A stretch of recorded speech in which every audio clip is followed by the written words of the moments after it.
NATO allies, meanwhile, called an emergency meeting earlier today as anxieties deepen over Iran-U.S. relations. The military alliance decided to suspend its mission in Iraq, a mission that Canada leads. There are about 500 Canadian troops in Iraq, split between the NATO training mission and the operation to fight ISIS. Are those troops in danger? Harjit Sajjan is the Minister of National Defence. He joins me now in studio. Hi, Minister. Nice to see you. Nice to see you. Thank you very much for coming in. Let me start on this confusion about U.S. troop withdrawal and the possibility of it. Has there been any communication to you or your office from the U.S. government or the Department of Defense there that they plan to withdraw troops from Iraq? I had a discussion with Secretary Esper on Friday, and we discussed the current situation and the importance of de-escalation of the current situation, because we want to get back to our #1 mission, which is the security and stability of Iraq, and which is focused on defeating Daesh on the ground, which we have been very successful, but we have to always be mindful that there is still a resurgence of Daesh as well. But we have to look at the current reality that we face as well. So we talked about in terms of the direction that we need to go. So there is no decision to pull out. In fact, I actually want to continue that mission. I had a good discussion with the NATO Secretary General this morning as well, and with a number of my allies, as did Minister Champagne. And so we're looking at how we can work, again, as a coalition, multilaterally, on how we can move forward, de-escalate, and get back to mission. You said you spoke to Secretary Esper on Friday. That was prior to the Iraqi parliament voting in a motion, basically, as Katie described it, to kick out, basically, foreign troops, that they didn't want foreign troops on Iraqi soil anymore. Does the conversation change after that? Well, we knew that they were going to have a discussion, and we have to respect the Iraqi government's parliamentary process, but it's a more complicated process as well than just one particular vote. So we will go through the number of days and potentially weeks on to see where the situation lands. But one thing's for sure, I want to make sure that Canadians know that the protection of Canadians is our #1 priority, and we have taken the necessary precautions inside Iraq and also outside as well, to making sure that our civilians and military personnel are well looked after. That has been taken. I want to ask you more specifically about that in one second, but just on what you said about the Iraqi parliament. You said it's just one step. So they specifically voted on something that said the Iraqi government must work to end the presence of any foreign troops on Iraqi soil and prohibit them from using its land, airspace, or water for any reason. Is it your understanding that that includes Canadian troops? Well, as we are part of the coalition, so yes. When it comes to, we have to be very mindful. We went as a part of a coalition, we work as a coalition. We've been very successful there, but now we have to allow the Iraqi government to be able to deliberate. What more are you looking at? Oh, it's up to them to decide. We can't But haven't they decided? But for what's important for us to express that what we have worked so hard together, and we have been very successful in not only taking the territory away from Daesh, but get it back for the mission. But we know the current situation is now far more complicated, and we have to respect their process. But it is more complicated than just one vote. Minister Champagne did have a discussion with their foreign minister, and plus their speaker of their house as well. So from this, we're having our discussions and making sure that we have the appropriate information, have the right discussions, so that we can actually find ways to de-escalate the situation and remind people of why we were there in the first place. But we know that the current situation obviously has changed the context, and we're very mindful of that. That's why we have suspended our current, actually both missions right now, the NATO training mission and the coalition training as well, and have taken the appropriate steps. When you talk about the appropriate steps, you said you've increased protection inside and outside. What exactly does that mean? Have you increased force protection? Yeah, so I'm obviously can't get into the details of for security reasons of exactly the decisions that we have made. But one thing I can assure you and all Canadians is that we have taken the appropriate steps for force protection for where our personnel are. We have made decisions to move personnel to certain different locations, and also non-essential people to be able to move them outside Iraq. But we're not going to get into the details. Some people from Iraq. Obviously, given the current situation, we make these assessments continuously. This situation is obviously far more complicated complex, but we have made decisions before. And this is something that we have done from the beginning, that we wanted to have the flexibility as the situation changes, and it has in the past. We have made different decisions. And again, this is a much different, complicated situation, which I'm extremely cognizant of. But because of the flexibilities that we've always had, we were able to make those adjustments.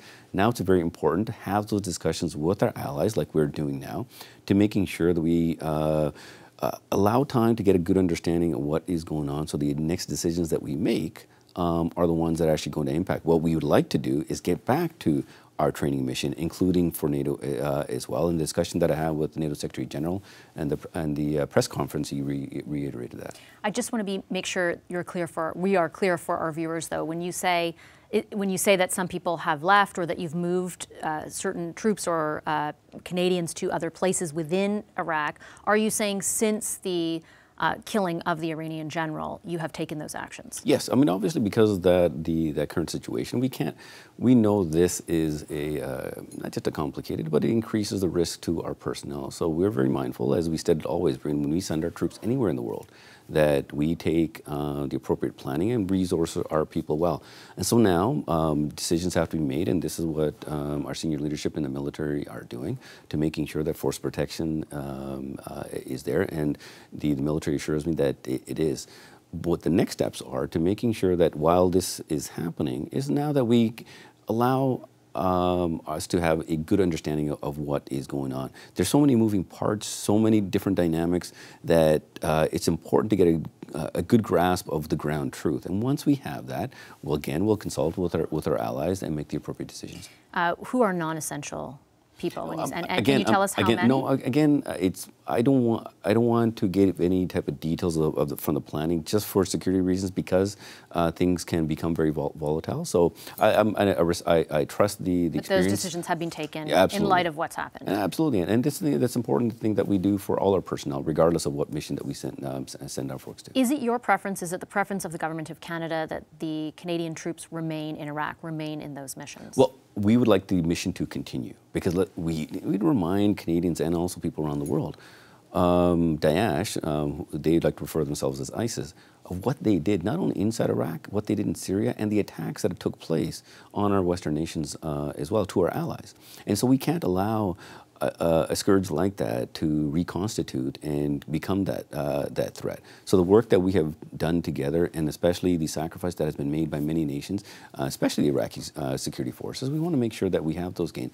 And I was just actually in Kuwait visiting our troops with my two defense critics during our Christmas visit, get a really good update of what was going on.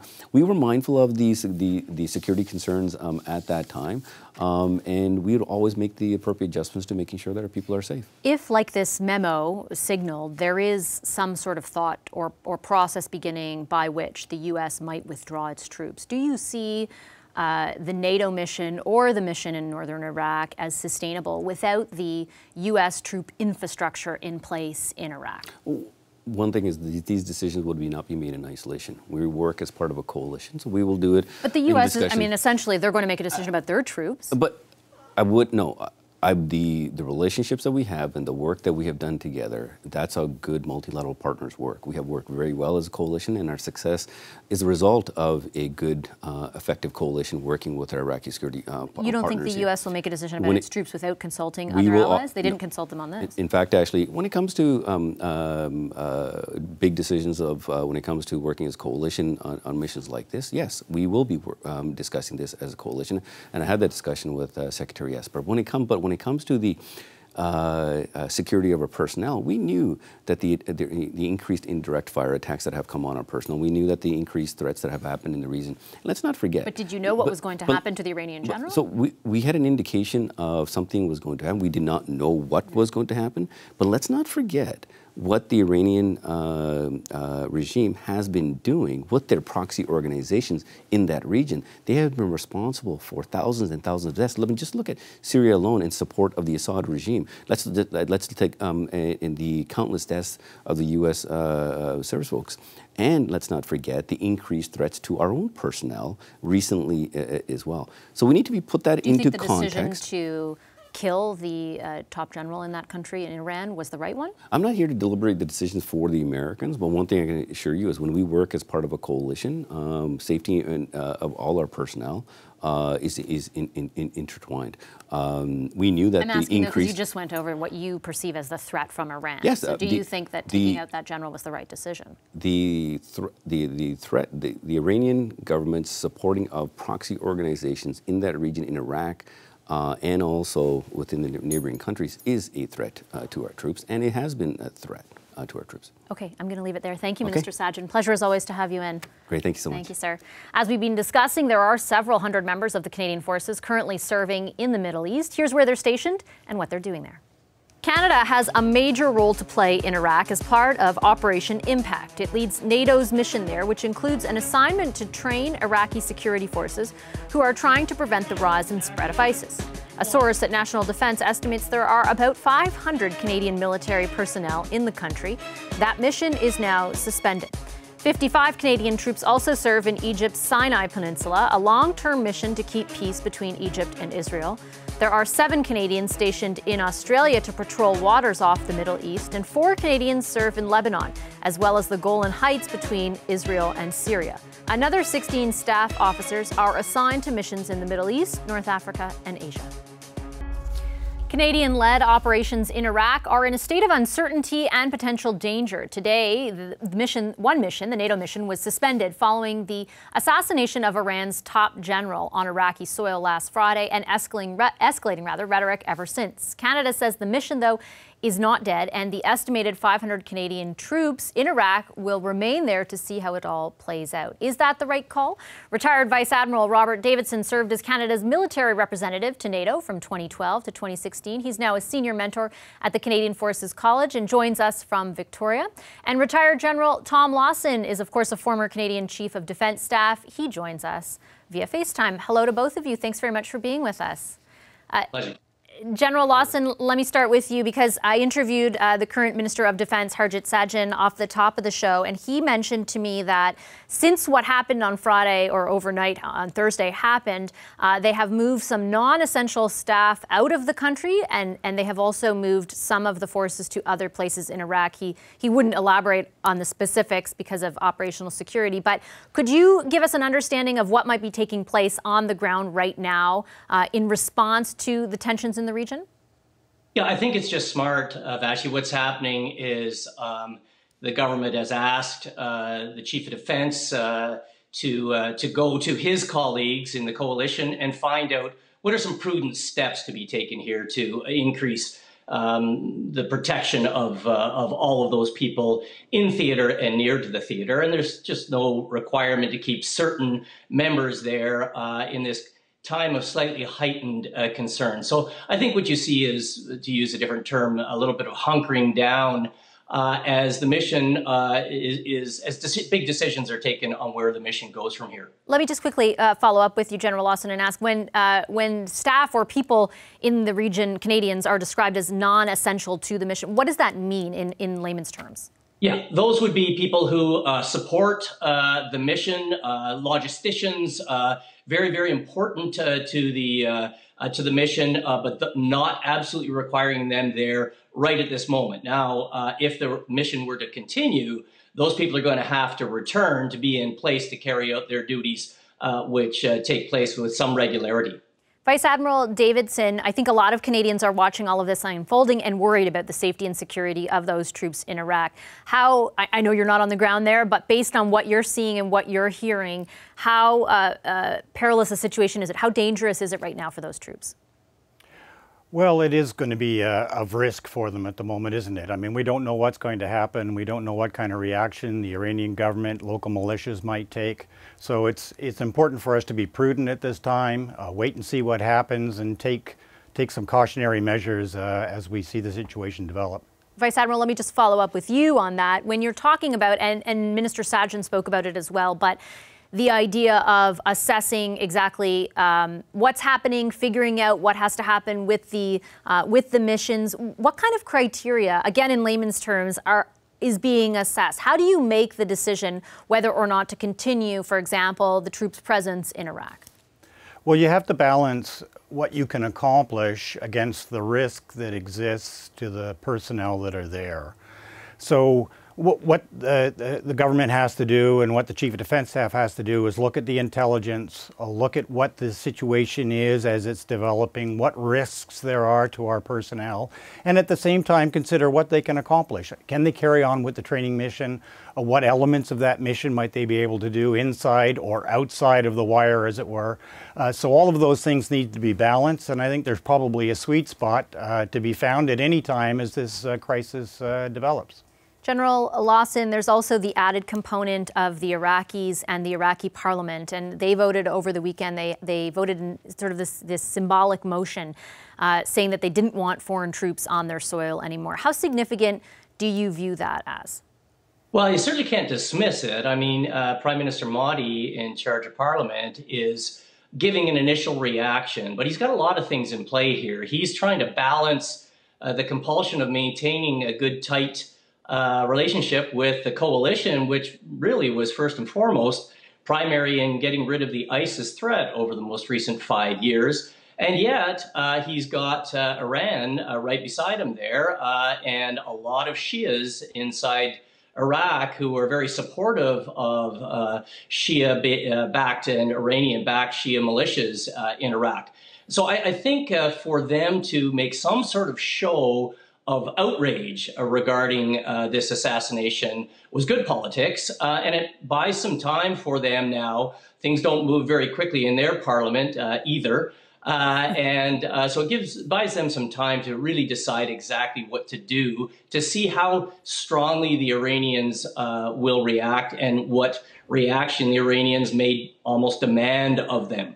Vice Admiral, how do you think NATO might interpret, or what does what the Iraqi parliament has said mean for the NATO mission specifically? And I would note that Jens Stoltenberg, who heads up NATO, the Secretary General of that organization, said today, or the alliance today, said he really wouldn't answer questions around whether or not the Iraqi parliament is saying foreign troops shouldn't be there. So what is your interpretation of what that means for the NATO mission specifically? Well, first of all, the parliament has made a decision, but the president there has not decided what he wants to do. So we need to wait and see how that's going to play out. But the NATO mission is there. It's won by invitation. So the Iraqi government asked NATO to help. We can only stay there as long as the Iraqi government continues to want that support. I think they probably do want to continue training and learning and improving their counterterrorism capabilities. And so I think we just need to wait and see whether they're going to actually act on the parliamentary decision or if they're going to wait and see, as it were, how things develop with the overall situation. General Lawson, we saw today the release of a letter, the leaking of a letter from the U.S. military to the Iraqi parliament saying, okay, and I'm paraphrasing, but saying, okay, we're leaving. And then it came out from the Department of Defense that no, in fact, that was just a draft of a letter. That isn't going to happen. What do you make of the confusion in the U.S. over this right now? No, I don't think there's any confusion. I think what happens is you have the staff draft up all kinds of responses, and one of them got leaked at a time far before it should have. No decision has been made. I think more importantly, there are kind of a couple of things to remember here. The coalition, as the Admiral was saying, has done some fantastic work in developing the skills of the Iraqi troops. And a good, strong Iraqi military is good for everybody who wants peace in that area and wants ISIS to remain well away from any power sources. So I think that's a very good thing. At the same time, if, as the Admiral said, if there is no desire on behalf of Iraq to any longer continue with those coalition efforts, then that staff paper that was somehow released today would become probably a working document. And Vice Admiral, what about, I guess you have both touched on the missions and their intent and what they've accomplished in the region. if the U.S. were to withdraw its troops, how much of an effect would that have? Like, is it possible for the NATO mission, for example? I know the U.S. isn't specifically a part of it, but their troop infrastructure, their infrastructure in Iraq, how would it be possible, or would it be possible for the NATO mission or the mission to fight ISIS, any of that to continue without the presence of American troops? Well, of course, the U.S. makes up such a huge portion of how NATO does its business that there would be implications. And the extent to which it would impact the mission, I don't know. I'm not on the ground there. I can't really tell you. But I can say that it would have to be reassessed, reevaluated, and a decision taken. And I think that it would definitely be put at risk. Okay, I'll leave it there. I want to thank both of you for your valuable insights this evening. I really appreciate it. Thanks so much to retired Vice Admiral Robert Davidson and former Canadian Chief of Defence Staff Tom Lawson. Hi, I'm Vashi Capellos, host of Power in Politics. See more of our show by subscribing to the CBC News channel or click the link for another video.